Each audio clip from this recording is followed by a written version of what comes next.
that are similar to this. The curve looks like this, and then it goes up exponentially. And that's the reason why it depends on how you respond now. So if we wait till we have many, many more cases, we will be multiple weeks behind. You know, I used the analogy at the press conference yesterday, and I'll use it today.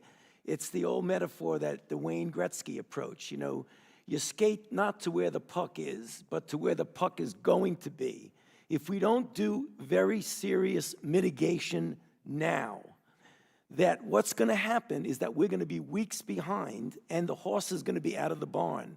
And that's the reason why we've been saying, even in areas of the country where there are no or few cases, we've got to change our behavior. We have to essentially assume that we are going to get hit. And that's why we talk about making mitigation and containment in a much more vigorous way. People ask, why would you want to make any mitigation? We don't have any cases. That's when you do it, because we want this curve to be this. And it's not going to do that unless we act now. Thank you, Doctor. Madam Chair, I yield back. Thank you. Thank you so much. The gentleman from Ohio, Mr. Gibbs, is recognized for 5 minutes. Thank you, Madam Chair. And thank you all for the work you're doing. It's a huge challenge, and I know the stress you must be under. And can never thank you enough, because I think the Institute of Health Center, CDC, and all our other agencies are doing the best they can in this unprecedented circumstance. I also was glad to see Governor Newsom, California, come out and say some good things about the administration's doing and that help, and I think the governor of Washington State did the same. I talk about, about politicization, which shouldn't happen. We should be together on this. But one thing that really astounded me was all the talking heads and some members of Congress criticizing Vice President Mike Pence being kind of take the lead on this and head this up because he's not a medical professional. I would think when I look at this that a person at that office, that level of that office, that helps bring the agencies together, maybe help clean out some of the red tape and the bureaucracy. Would you concur that that's been helpful to have that level of our top level of our government involved at that level for your working relationship, especially your working between agencies? Yes, sir. Absolutely. I just want to make that point because I hear that criticism, and I think that they're either being political or they don't know what the heck they're talking about. Probably a little of both. I also think it's amazing. I want to praise the work the CDC's done to develop a test in 1 week. Is that unprecedented to develop a test from viral? I'm going to have my friend Dr. Fauci answer.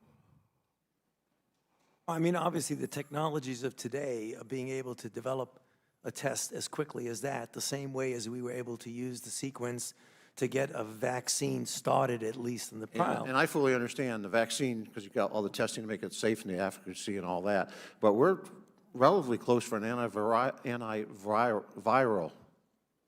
You know, you say relatively close. We don't know if it works, so I don't want to promise anything. We're testing them. If they are effective, they will be distributed. But you don't want to do that unless you know they are effective. I do want to talk a little bit about the timeline. You know, it broke in China, and then South Korea, Japan, Italy, and the United States, and elsewhere. As you say, it's really mushroomed. Seems to me, when I think about this, the next 4 weeks for us are really critical, because can we kind of maybe think we're getting information out of China? I know sometimes it's not reliable, but also we're seeing it happen in South Korea and Japan, that maybe they've peaked a little bit. Maybe they're on the better side of that curve now.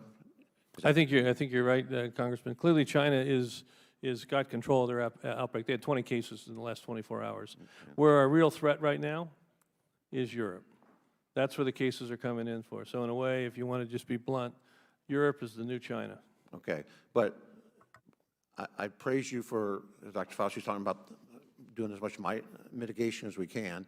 It's critical, but I think, would you concur that my assessment the rest of this month, the next 4 weeks, is really a real critical time for us? It's critical, yes, and it's critical because we must be much more serious as a country about what we might expect. We cannot look at it and say, well, there are only a couple of cases here, that's good, because a couple of cases today are going to be many, many cases tomorrow. We would like all Americans